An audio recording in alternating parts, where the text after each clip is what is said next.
मंगल भवन मंगलहारी, द्रिबाहु सुदशरथ अजर बिहारी। सियापति रामचंद्र जी की जय।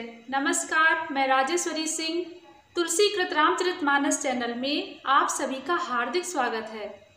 इस एपिसोड में दोहा नंबर 246 से दोहा नंबर 247 तक वर्णन है। जानि सुअवसरु सिय तब, पठई जनक बुलाई।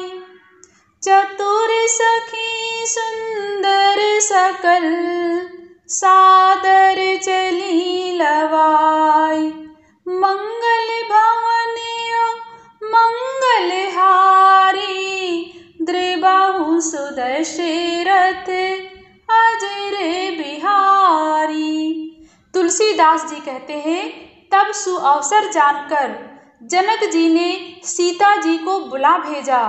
सब चतुर और सुंदर सखियां आदर पूर्वक उन्हें लिवा चली। सिय शोभा नहीं जाई बखानी, जगदम्बिका रूप गुण खानी। उपमा सकल मोहि लघु लागी, प्राकृत नारी अंग अनुरागी।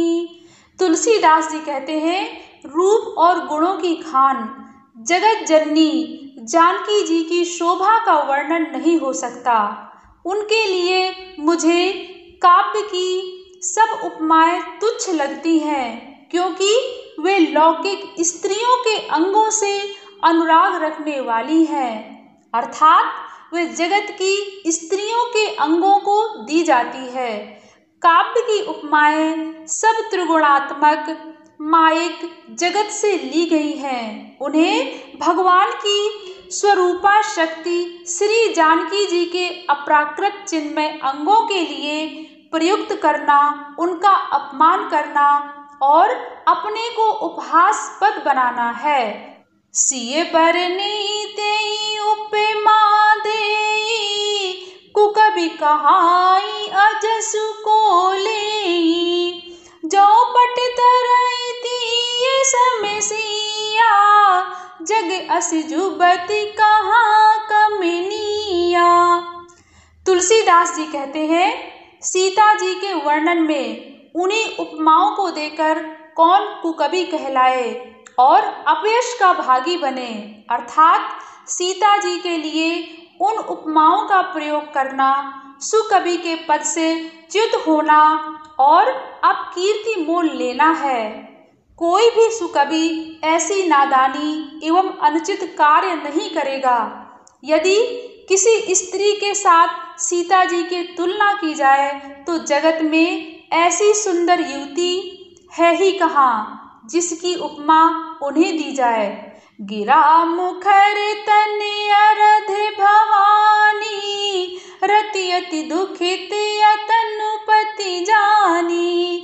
विष बारुनि बंधु प्रिय जेहि, कहई रमा सम किम बेदेहि।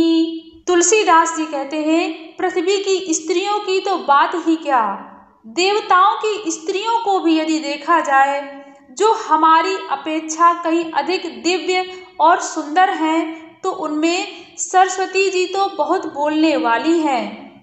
पार्वती जी अर्धांगिनी है, अर्थात अर्ध नारी नटेश्वर के रूप में उनका आधा ही अंग स्त्री का है, शेष आधा अंग पुरुष शिव जी का है। कामदेव की स्त्री रति पति को बिना शरीर का अर्थात अनंग जानकर बहुत दुखी रहती है और जिनके विष और मद्य जैसे समुद्र से उत्पन्न होने के नाते प्रिय भाई हैं, उन लक्ष्मी जी के समान तो जानकी जी को कहा ही कैसे जाए। जो छवि सुधा पयो निधि होई, परम रूप में कच्छप सोई। शोभा रजु मंदर सिंगारो, मथै पानी पंकज निज मारो। तुलसीदास जी कहते हैं, जिन लक्ष्मी जी की बात ऊपर कही गई है वे निकली थी खारे समुद्र से, जिसको मथने के लिए भगवान ने अति कर्कश पीठ वाले कच्छप का रूप धारण किया। रस्सी बनाई गई, महान विषधर वासुकी नाग की मथानी का कार्य किया। अतिशय कठोर मंदराचल पर्वत ने और उसे मथा सारे देवताओं और दैत्यों ने मिलकर। जिन लक्ष्मी को अतिशय शोभा की खान और अनुपम सुंदरी कहते हैं, उनको प्रकट करने में हेतु बने ये सब असुंदर एवं स्वाभाविक ही कठोर उपकरण। ऐसे उपकरणों से प्रकट हुई लक्ष्मी श्री जानकी जी की समता को कैसे पा सकती हैं? हाँ, इसके विपरीत यदि छवि रूपी अमृत का समुद्र हो, परम रूपमय कच्छप हो, शोभा रूप रस्सी हो, श्रृंगार रस पर्वत हो और उस छवि के सुंदर समुद्र को स्वयं कामदेव अपनी ही कर कमल से मथें। यही विधि उपजे लच्छी जब सुंदरता सुख मूल, तदपि सकोच समेत कवि कहाई सिय समतूल। मंगल भवनयो मंगलहारी, द्रिबाहु सुदशरथ अजर बिहारी। आगे की राम कथा सुनने के लिए तुलसीकृत रामचरितमानस चैनल को जरूर सब्सक्राइब करें। धन्यवाद। सियापति रामचंद्र जी की जय।